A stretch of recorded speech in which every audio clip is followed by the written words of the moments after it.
Welcome back to your soul. I hope आप सब बहुत अच्छे होंगे and welcome to yet new lecture of और इंटरनेशनल रिलेशंस की हमारी सीरीज चल रही है, जिसमें हम डिस्कस कर रहे हैं जो भी प्राइम मिनिस्टर्स हैं हमारे, from the first prime minister Nehru to the present prime minister Modi तक का हम एक सफ़र कर रहे हैं, जिसमें हम ये देख रहे हैं कि कौन से प्राइम मिनिस्टर के टाइम पर इंडिया की फॉरेन पॉलिसी में क्या क्या चेंजेस आए, या फिर इंडिया की जो फॉरेन पॉलिसी है वो किस तरीके से इवॉल्व होती जा रही है।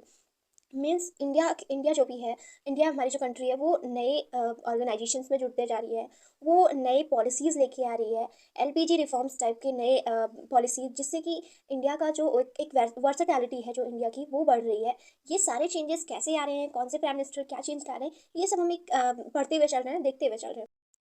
इन द सेम सिनेरियो आज के लेक्चर में हम इसके इनके आगे के जो भी प्राइम मिनिस्टर्स हैं उनको डिस्कस करते हुए चलेंगे। फॉर एग्जांपल हमने पिछले लेक्चर में मोरारजी देसाई तक का डिस्कस करा हुआ था। देन उसके बाद जो प्राइम मिनिस्टर्स आए उनको आज हम डिस्कस करेंगे। फॉर एग्जांपल चौधरी चरण सिंह को आज हम देखेंगे, आज के लेक्चर में देखेंगे। नेक्स्ट इंपॉर्टेंट एक जो आ जाते हैं कैरेक्टर राजीव गांधी, इनका बहुत ही बड़ा एक योगदान था इंडिया की फॉरेन पॉलिसी को सेव करने में, इनको भी आज के लेक्चर में हम देखेंगे। फिर आते हैं Narasimha Rao, important prime minister हैं फॉरेन पॉलिसी की तरफ से। एंड फिर आते हैं आई के गुजराल, इंद्र कुमार गुजराल, ये भी इंपॉर्टेंस रखते हैं क्योंकि इनका एक गुजराल डॉक्ट्रिन इन्होंने दिया हुआ था, वो काफ़ी इंपॉर्टेंस रखता है इंडिया की जो फॉरेन पॉलिसीज़ हैं उनको सेव करने के लिए। तो बट इससे पहले कि हम लेक्चर की तरफ मूव करें, अगर अभी तक आपने मेरे चैनल को सब्सक्राइब नहीं किया है तो प्लीज़ सब्सक्राइब कर दीजिएगा और बेल आइकन प्रेस कर दीजिएगा, ताकि जो भी नए अपडेट्स हो आपको टाइम टाइम पे मिलते रहें। So let's begin the lecture with Chaudhary Charan Singh. जो चौधरी चरण सिंह का जो टाइम पीरियड होता है, जिस टाइम पर ये प्राइम मिनिस्टर होते हैं, वो होता है जुलाई 1979 टू जनवरी 1980। ज़्यादा तो टाइम नहीं था, 6 महीने का टाइम था कुछ। फिर इस इतने टाइम में क्या करते हैं चौधरी चरण सिंह, ये हम देखते हैं। और चौधरी चरण सिंह का ज़्यादा इन्वॉल्वमेंट फॉरेन पॉलिसी में नहीं है, क्योंकि ये खुद एक एग्रीकल्चरिस्ट बैकग्राउंड से बिलोंग करते थे। तो इन्होंने ज़्यादातर जो इनके अप्रोचेज़ हैं वो टुवर्ड्स एग्रीकल्चर रखे, टुवर्ड्स जो नेशनल पॉलिसीज़ हैं उनमें ही डाले। बट कुछ इंपॉर्टेंट जो फॉरेन पॉलिसीज़ है वो हम यहाँ पे डिस्कस कर लेते हैं। सबसे इंपॉर्टेंट चीज़ और सबसे पहली चीज़ जो कि मैंने आपको बोला है कि आप एक इसको विरासत के तरीके से लेकर चलिए, जब तक कि ये कोल्ड वॉर ख़त्म नहीं हो जाता तब तक जितने भी प्राइम मिनिस्टर्स आएंगे सबका क्या एक मोटिव, सबका एक इंपॉर्टेंट जो लेकर चलेंगे वो चीज़ होगी नॉन अलाइनमेंट की पॉलिसी। वो यूएसएसआर या फिर यूएसए दोनों में से किसी भी गुट से वो मिलेंगे नहीं, वो अपना एक अलग ही नॉन अलाइनमेंट रहेंगे, वो अलग रहेंगे इन सबसे। तो उस जो वो जो पॉलिसी थी उसको ये कंटिन्यू रखते हैं। सेकंड जो इम्पोर्टेंट अपना पॉलिसी अपनाते हैं चौधरी चरण सिंह, वो अपनाते हैं strengthen regional relations with neighbouring countries. जो भी नेबरिंग कंट्रीज़ हैं इंडिया की, या लाइक जो भी साउथ एशियन रीजन में, ज़्यादातर तो साउथ एशियन रीजन में ही प्रॉब्लम्स बढ़ती जा रही थी इंडिया के लिए। सो उन कंट्रीज़ से अपने टाइज़ को मजबूत करने का एक तरीका अपनाते हैं चौधरी चरण सिंह। लाइक पाकिस्तान हो गया, बांग्लादेश, नेपाल, श्रीलंका, मालदीव, इन इन सारे कंट्रीज़ से वो अपनी कंट्रीज़ का रिलेशन सही करना चाहते थे, इम्प्रूव करना चाहते थे, जो भी इशूज़ हैं उन्हें रिसॉल्व करना चाहते थे, और एक कॉपरेशन के तरीके से इन सारी कंट्रीज से रिलेशन बना के चलना चाहते थे। नेक्स्ट चीज़, जैसे कि मैंने बताया आपको कि चौधरी चरण सिंह काफ़ी ज़्यादा एग्रीकल्चर कॉपरेशन पे फोकस्ड रहा करते थे, क्योंकि इनका जो बैकग्राउंड था वो एक एग्रीकल्चर से बिलोंग करता था, एग्रीकल्चर इंपॉर्टेंस से बिलोंग करता था। इन्होंने क्या सोचा कि हमें जो फॉरेन पॉलिसी है उसमें एग्रीकल्चरल कॉपरेशन, कोलैबोरेशन, इन सब चीज़ों को हमें बढ़ावा देना चाहिए, इन सब चीज़ों का इन्हांस करना चाहिए। जो भी टेक्नोलॉजीज है नई नई आ रहे हैं, जिनसे कि प्रोडक्टिविटी बढ़ सकती है हमारे एग्रीकल्चर की, जिनसे कि हमारा जो ट्रेड है वो बेहतर हो सकता है, या फिर हमारी जो ट्रेड में आ जा रही हैं प्रोडक्ट्स जो आ जा रहे हैं उन उन बेहतर हो सकते हैं, वो चीज़ें हमें शेयर करनी चाहिए, एक दूसरे के कॉपरेशन से वो चीज़ों को लाना चाहिए अपनी अपनी कंट्रीज़ में। चौधरी चरण सिंह इकोनॉमिक डिप्लोमेसी भी पे काफ़ी ज़्यादा फोकस थे। क्यों? क्योंकि जो ट्रेड रिलेशंस हैं वो किसी तरीके से बूस्टअप हो सकते थे तो इकोनॉमिक डिप्लोमेसी से ही हो सकते थे, या फिर फॉरेन इन्वेस्टमेंट किस तरीके से करे जाए, टेक्नोलॉजी ट्रांसफ़र करा जाए, या बायलैटरल ट्रेड एग्रीमेंट्स जो हैं उनको कैसे प्रमोट करा जाए। ये सारी चीज़ों पे जो चौधरी चरण सिंह की जो गवर्नमेंट थी वो एक फेवरेबल इन्वायरमेंट बनाने की कोशिश कर रही थी। फिर आते हैं engagement with global forums. Global forums के साथ इंगेजमेंट रखते हैं चौधरी चरण सिंह, और जो भी मल्टीलैटरल ऑर्गेनाइजेशंस हैं उनमें काफ़ी एक्टिवली पार्टिसिपेट करते हैं, और जो भी ग्लोबल इशूज़ हैं उनको हैंडल करने में अपना एक बड़ा योगदान भी देने की कोशिश करते हैं।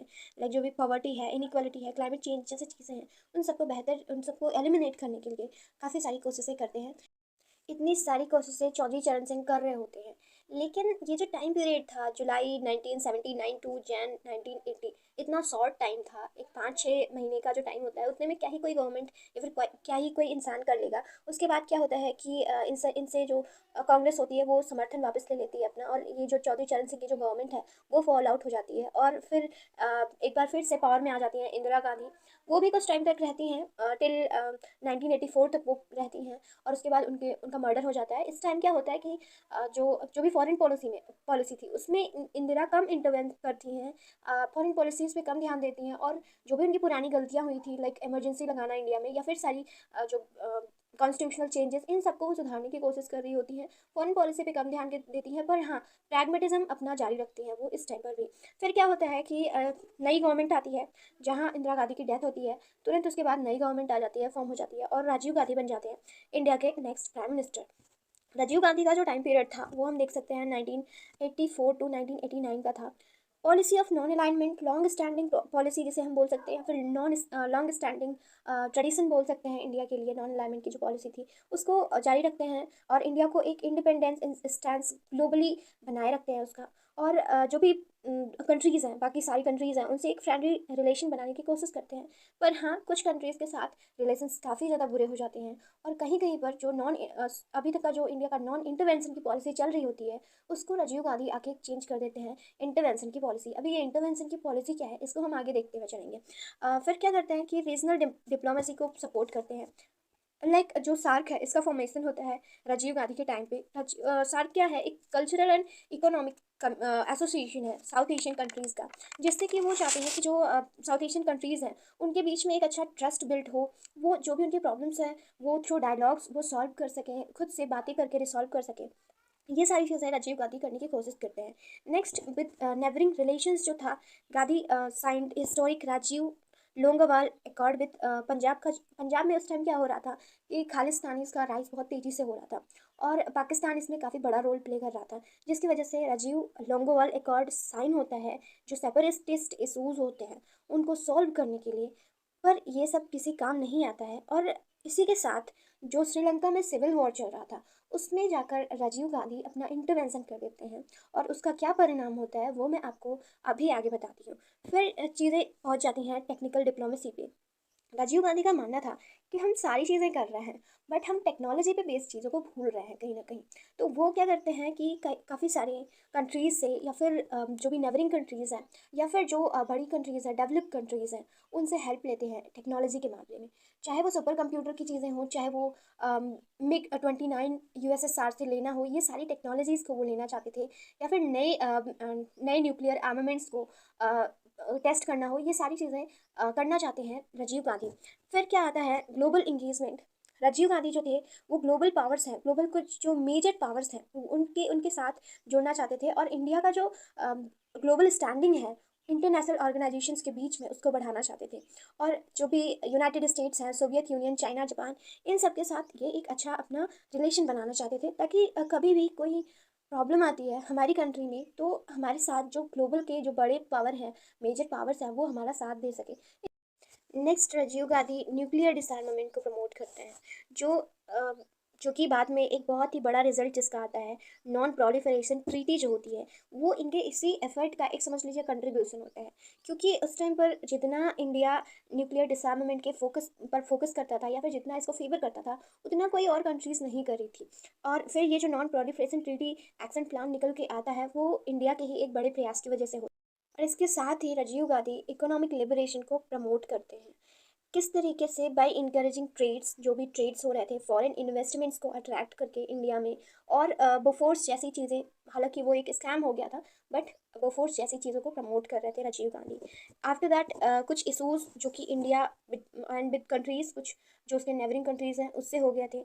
Indo Pak relations during Rajiv Gandhi time period काफ़ी ख़राब हो चुके थे, क्योंकि राजीव गांधी को कई सारे ऑपरेशंस लॉन्च करने पड़े थे, लाइक ऑपरेशन मेघदूत हुआ, या फिर ऑपरेशन बैरस्टैक्स, ये सारे ऑपरेशंस लॉन्च हुए, और इंडिया और पाक के रिलेशंस काफ़ी ख़राब होते चले गए। ऑपरेशन मेघदूत जो सियाचिन का इशू चल रहा था उसके लिए लॉन्च करना पड़ता है राजीव गांधी को। और ऑपरेशन बैरिस्टैक्स एक ये इसको माना जाता है कि ये इंडिया का बिगेस्ट मिलिट्री ऑपरेशन था किसी भी कंट्री के खिलाफ। इसमें क्या हो रहा था कि जो पाकिस्तान है वो खालिस्तान जो थे उनको सपोर्ट कर रहा था, आर्मामेंट्स दे रहा था उनको, एक स्पाई के तरीके से या फिर एक खुफिया तरीके से इंडिया में किस तरीके से वो घुसे या फिर क्या क्या स्टेप्स ले, ये सारी चीज़ें बताने की कोशिश कर रहा था। पाकिस्तान का जो इंटेलिजेंस एजेंसी है आईएसआई, वो इन सब चीज़ों में हेल्प कर रहा था खालिस्तानीज़ की। तो उसके खिलाफ इंडिया को ऑपरेशन लॉन्च करना पड़ा बैरिस्टैक्स। और इसमें माना जाता है कि अराउंड 1,50,000 सोल्जर्स, मिलिट्री मैन इसमें गए थे पाकिस्तान में, और वहाँ पर इंस्टेबिलिटी इन्होंने लाई थी। और जिसके बाद जो ये खालिस्तानी टेररिज्म को जो सपोर्ट कर रहा था पाकिस्तान, उसको एक सबक मिला था कि ऐसा उसे नहीं करना। इंडिया और यूएस के relations during Rajiv Gandhi time period ठीक थे, अच्छे चल रहे थे, क्योंकि इस टाइम पर मेमोरेंडम ऑफ अंडरस्टैंडिंग साइन हुई थी इंडिया एंड यूएस के बीच में, जहाँ पर क्या चीज़ें बोले जाते हैं कि टेक्नोलॉजी ट्रांसफ़र होगा। इंडिया में टेक्नोलॉजी कम थी, चीज़ें धीरे हो रही थी, टेक्नोलॉजी आती है तो एक स्पीडी जो स्मूथ वे से जो चलती हैं चीज़ें उस तरीके से चलने लगती हैं। और उसके लिए राजीव गांधी क्या बोलते हैं कि हमको आप हमको यूएस से सुपर कंप्यूटर्स लेने हैं, क्रे XMP 24। इंडिया ने XMP 24 की मांग करी हुई थी, बट यूएस को लगता है कि अगर हम XMP 24 दे देंगे इंडिया को तो क्या होगा, ये न्यूक्लियर जो मिसाइल्स बनेंगी या फिर जो आर्मामेंट्स बनाएंगे उनमें इस सुपर कंप्यूटर का यूज़ करेंगे और ये और भी ज़्यादा डिज़ास्टरस हो सकते हैं, इनमें और भी ज़्यादा पावर आ जाएगा। तो इसलिए यूएस क्या करता है, वो XMP 24 ना देकर XMP 14 ही देता है इंडिया को। बट ये भी इंडिया के लिए एक बड़ी सफलता होती है। इंडिया को सुपर कंप्यूटर XMP 24 तो नहीं मिलता है, बट हाँ XMP 14 ज़रूर मिल जाता है, क्रे XMP 14 मिल जाता है। ये भी इंडिया के लिए एक बड़ी अचीवमेंट होती है, क्योंकि इंडिया के रिलेशंस यूएसएसआर से तो ठीक चल रहे होते हैं, बट यूएसए से पाकिस्तान के रिलेशंस ज़्यादा अच्छे चल रहे होते हैं। यूएसए क्या करता था, पाकिस्तान को अपनी उंगलियों पे नचाता था, और पाकिस्तान सोचता था कि हमारी एक अच्छी फ्रेंडशिप चल रही है। तो यहाँ पे जो यूएसए सपोर्ट करता है इंडिया को, ये इंडिया की एक बड़ी अचीवमेंट के तरीके से हो जाती है। नेक्स्ट, इंडिया एंड यूएसएसआर के रिलेशंस। इंडिया यूएसए से अपने रिलेशन बेटर कर रहा है, पर वो अपने पुराने फ्रेंड यूएसएसआर को भूला नहीं है। ये कैसे हमको पता चलता है, क्योंकि Gandhi and Gorbachev first summit होती है। गांधी एंड गोर्बाचेव के बीच में एक समिट होती है इन 1986, और इसी के साथ इंडिया MiG-29 फाइटर जेट्स की मांग करता है।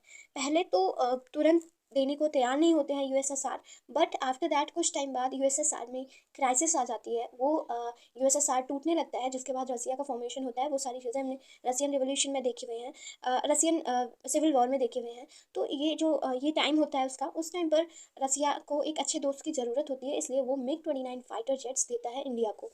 एक जो बहुत इंपॉर्टेंट पॉलिसी है, फॉरेन पॉलिसी है राजीव गांधी की, वो है पॉलिसी ऑफ इंटरवेंशन। अभी तक का जो हमारा इंडिया था वो कैसा चल रहा था कि वहाँ पर इंडिया के जो भी गवर्नमेंट है या फिर जो भी लीडर्स हैं वो किसी और कंट्रीज़ में इंटरवीन नहीं करा करते थे। कहीं पर सिविल वॉर चल रहा है, कहीं पर कोई कॉन्फ्लिक्ट चल रहे हैं इंटरनल, उसमें इंडिया जाके इंटरवीन नहीं करा करता था। बट राजीव गांधी क्या करते हैं, वो श्रीलंका, मालदीव जैसी कंट्रीज़ में जाके इंटरवीन करने लगते हैं। श्रीलंका में क्या चल रहा था, वहाँ पर तमिल सेपरेटिस्ट मूवमेंट्स चल रहे थे अगेंस्ट श्रीलंकन गवर्नमेंट। वहाँ पर वहाँ की जो गवर्नमेंट थी वो सिन्हालीस को सपोर्ट कर रही थी। सिन्हालीस जो कि मेजॉरिटी में थे, और तमिल्स जो कि मिनॉरिटी में थे, उन्हें लग रहा था कि तमिल्स को दबाया जा रहा है, तमिल्स की जो आवाज़ है उनको कुछ तवज्जो नहीं मिल रहा है, ऐसा उनको फील हो रहा था। सो वो क्या करते हैं कि लिबरेशन ऑफ तमिल टाइगर्स इलम एक ऑर्गेनाइजेशन बनाते हैं अपना, और मूवमेंट लॉन्च कर देते हैं, तमिल सेपरेटिस्ट मूवमेंट। और यहाँ पर क्या होता है जाकर, इन 1987 में बिटवीन राजीव गांधी एंड जयवर्धने एक एकॉर्ड होता है, जिसमें राजीव गांधी बोलते हैं कि हम आपकी गवर्नमेंट को सपोर्ट करेंगे, और हम ऐसा चाहते हैं कि यहाँ पे पीस आए, आपकी कंट्री में शांति हो, ये जो भी सिविल वॉर चल रहे हैं ये सब खत्म हो। इस वजह से इंडिया अपनी जो पीस कीपिंग फोर्सेस होती है वो श्रीलंका में डिप्लॉय कर देती है।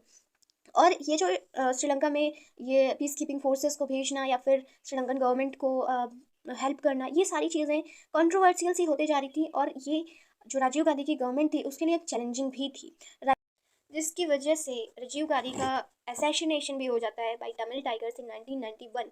और इन सब की वजह से जो इंडिया और श्रीलंका के रिलेशंस हैं वो थोड़े कॉम्प्लिकेटेड से हो जाते हैं, और कुछ कड़वाहट आ जाती है दोनों के बीच में। नेक्स्ट जो इंटरवेंशन करते हैं राजीव गांधी, वो करते हैं मालदीव्स में। मालदीव्स बाई ऑपरेशन कैक्टस वो चलाते हैं वहाँ पर।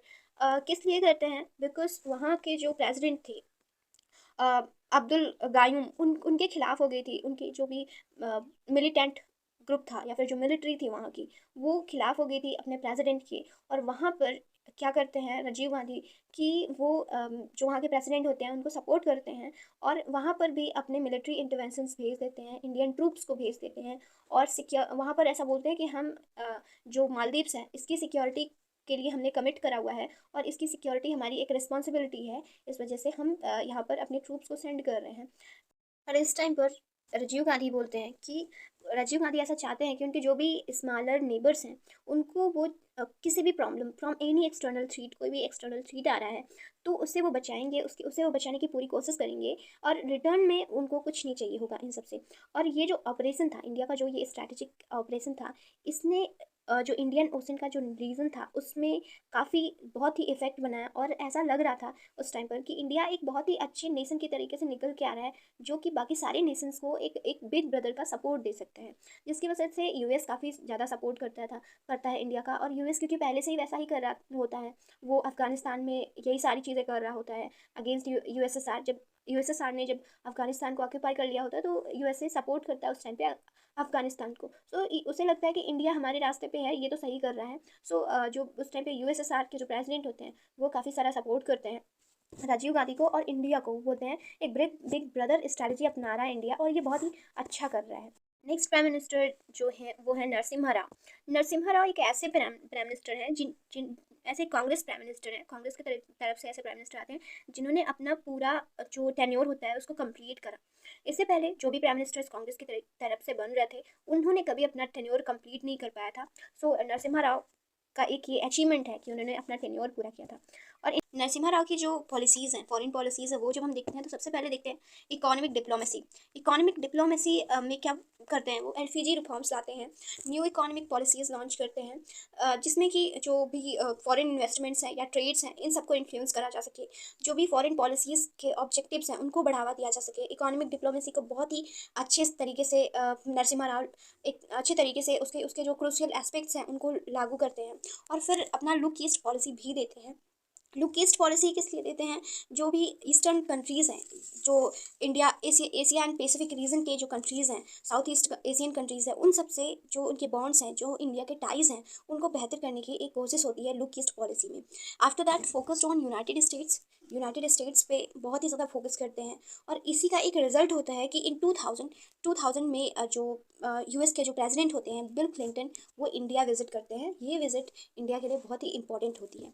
फिर मल्टीलैटरल इंगेजमेंट्स, वो काफ़ी सारी जो ऑर्गेनाइजेशंस हैं, जो पावरफुल ऑर्गेनाइजेशंस हैं या मल्टीलैटरल जो फोरम्स हैं, उनके साथ जुड़ने की बहुत कोशिश करते हैं और उनके साथ एक अच्छा बॉन्ड बनाते हैं, लाइक यूएन हो गया या फिर नॉन अलाइनमेंट जो पॉलिसीज़ हैं, सार्क हैं, इन सबसे जुड़ने का एक बहुत ही अच्छा प्रयास करते हैं नरसिम्हा राव। और इसके बाद आते हैं इंद्र कुमार गुजराल। नेक्स्ट जो इम्पॉर्टेंट प्राइम मिनिस्टर आते हैं वो हैं आई के गुजराल। इनका क्या होता है कि जो टाइम पीरियड होता है वो अप्रैल 1997 टू मार्च 1998, एक साल का इनका जो टाइम पीरियड होता है ये होता है। इस टाइम पर सबसे इंपॉर्टेंट चीज़ जो आती है वो गुजराल डॉक्ट्रिन, गुजराल की जो इंपॉर्टेंट फॉरेन पॉलिसी थी वो गुजराल डॉक्ट्रिन थी। हालांकि ये जो गुजराल डॉक्ट्रिन है ये इन्होंने अपने टाइम पीरियड में नहीं डाला हुआ था, ये इन्होंने अपने टाइम पीरियड में नहीं इसको बनाया हुआ था। इन्होंने एच.डी. देवगौड़ा के टाइम पीरियड में ये गुजराल डॉक्ट्रिन बनाया हुआ था। अब ये गुजराल डॉक्ट्रिन है क्या, ये हम देख लेते हैं। कुछ 5 इसके प्रिंसिपल्स हैं जिन पे बेस्ड है ये पूरा गुजराल डॉक्ट्रिन, और हम इनको पॉइंट्स में पढ़ते हुए चलते हैं। सबसे पहला जो है वो नॉन रेसिप्रोसिटी है। इसमें क्या होता है, to promote goodwill and cooperation by addressing asymmetries in the power and resources.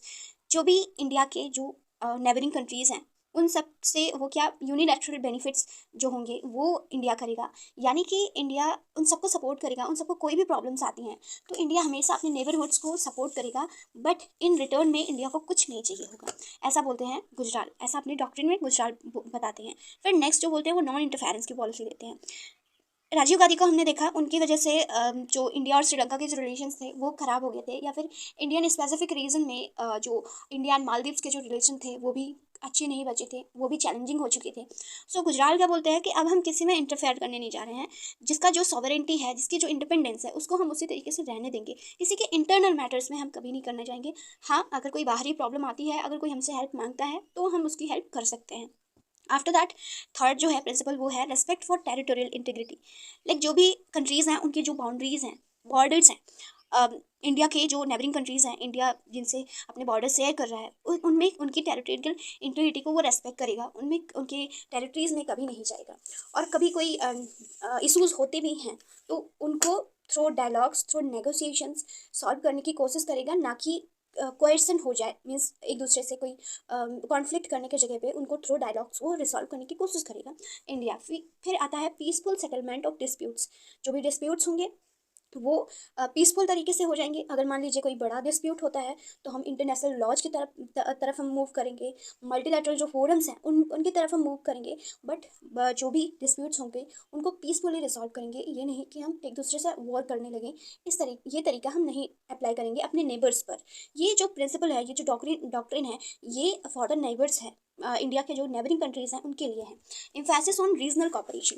Regional cooperation like जो भी आसियान कंट्रीज़ हैं, इंडिया काफ़ी टाइम से आसियान से मिलने के कोशिश कर रहा होता है कि वो भी आसियान में ज्वाइन हो सके। सो आसियान में इंडिया का ज्वाइन होना गुजरात के टाइम में ही सफल हो पाता है और आसियान कंट्रीज़ में इंडिया ज्वाइन होता है। सो इसके तरीके से वो क्या करना चाहता है कि जो भी रीजनल कॉपरेशन है उनको प्रमोट करा जाए। कोई भी प्रॉब्लम आती है किसी कंट्री को तो वो थ्रू रीजनल इंटीग्रेशन उसको सॉल्व करा जा सके। इंडिया को ही कोई प्रॉब्लम होती है तो वो सॉल्व कर सके। और फिर जो ट्रेड्स हैं या फिर इन्वेस्टमेंट है, पीपल टू पीपल एक्सचेंजेस हैं, इन सब चीज़ों को हम बढ़ा सकें, इन सब चीज़ों को इंक्रीज़ कर सकें, इन सबको एडवोकेट करते हैं इंद्र कुमार गुजराल। फिर आता है इस स्ट्रेंथनिंग रीजनल टाइज। आई के गुजराल क्या करते हैं कि वो जो भी रीजनल टाइज हैं, जो उनकी आसपास के जो कंट्रीज़ हैं, साउथ एशियन कंट्रीज़, मतलब मोस्टली जो है वो साउथ एशियन कंट्रीज़ ही इनके लिए इंपॉर्टेंस रखते हैं। बांग्लादेश, नेपाल, भूटान, श्रीलंका, ये सब कंट्रीज़। सो इन सब से जो लॉन्ग स्टैंडिंग इश्यूज चल रहे हैं उनको रिजॉल्व करने की कोशिश करते हैं I K Gujral. Engagement with powers including USA, Russia, China, European Union, इन सब से एक अच्छा पावर बनाने की, इन सब से एक अच्छा रिलेशन बनाने की कोशिश करते हैं I K Gujral. And emphasis on economic diplomacy including initiatives like look east policy. Look east policy को ये जारी रखते हैं। इनसे पहले जो प्राइम मिनिस्टर आए हुए होते हैं नरसिम्हा राव, वो उन्होंने ये पॉलिसी को लॉन्च करा हुआ था, तो ये भी उस चीज़ को जारी रखते हैं कि ये अच्छी पॉलिसी है, इस पर हमें एम्फेसिस रखना चाहिए। नेक्स्ट है nuclear policy, laid ground work for subsequent developments including Pokhran second nuclear test. ऐसा नहीं है कि सिर्फ ये पीस की बातें कर रहे हैं, इंडिया का जो स्ट्रैटेजिक रिलेशन है उसको भी बढ़ा रहे हैं। और साथ ही साथ जो इंडिया का पावर, एक पावरफुल बनने का जो सपना है उसको भी पूरा कर रहे हैं। पोखरण सेकेंड न्यूक्लियर टेस्ट भी लॉन्च करते हैं। और फिर ट्रैक सेकेंड डिप्लोमेसी, ये एक इम्पॉर्टेंट डिप्लोमेसी लॉन्च करी गई थी बाई आई के गुजराल, जिसमें क्या था कि involve unofficial dialogues and exchanges between non governmental actors, scholars and experts from different countries. जरूरी नहीं कि गवर्नमेंट टू गवर्नमेंट ही सारी चीज़ें हो। अगर कोई नॉन गवर्नमेंटल चीज़ें हैं, लाइक एनजीओज़ हैं, या फिर कोई इंपॉर्टेंट स्कॉलर है जो हमारी हेल्प कर सकता है, हमको आगे बढ़ने में हेल्प कर सकता है, कोई टेक्नोलॉजी ऐसा दे रहा है, इंपॉर्टेंट एक्सपर्ट है किसी चीज़ में, वो हमें हेल्प कर रहा है, तो हमें उनसे हेल्प लेनी चाहिए और अपना एक फ्रेंडशिप का हैंड बढ़ाना चाहिए उसके सामने। सो ये आज का हमारे हमारे जो 3-4 हमने आज के प्राइम मिनिस्टर्स देखे। आफ्टर दैट 3 प्राइम मिनिस्टर्स बच रहे हैं, उनको हम नेक्स्ट लेक्चर में कवर करेंगे। जो बच रहे हैं वो है Atal Bihari Vajpayee, Manmohan Singh, and after that जो प्रेजेंट प्राइम मिनिस्टर हैं, प्राइम मिनिस्टर मोदी, 3 बच रहे हैं, उनको हम नेक्स्ट लेक्चर में कवर करेंगे। So this was all about today's lecture. आज के लेक्चर में हमने आगे के प्राइम मिनिस्टर्स को डिस्कस किया, 3-4 प्राइम मिनिस्टर्स को हमने डिस्कस करा। बचे हुए प्राइम मिनिस्टर्स को, जैसा कि मैंने आपको प्रॉमिस करा हुआ है, नेक्स्ट लेक्चर में हम डिस्कस करेंगे। और फिर आई होप आज का लेक्चर आपको अच्छा लगा हो। अगर लेक्चर अच्छा लगा है तो लाइक करना मत भूलिएगा, और अगर आप चैनल पर नए हैं तो सब्सक्राइब जरूर कर दीजिएगा, एंड बेल आइकन तो प्रेस ही कर दीजिएगा, क्योंकि नए अपडेट्स आपको मिलते रहेंगे। And this was all about today's lecture. Thanks for watching, all the very best.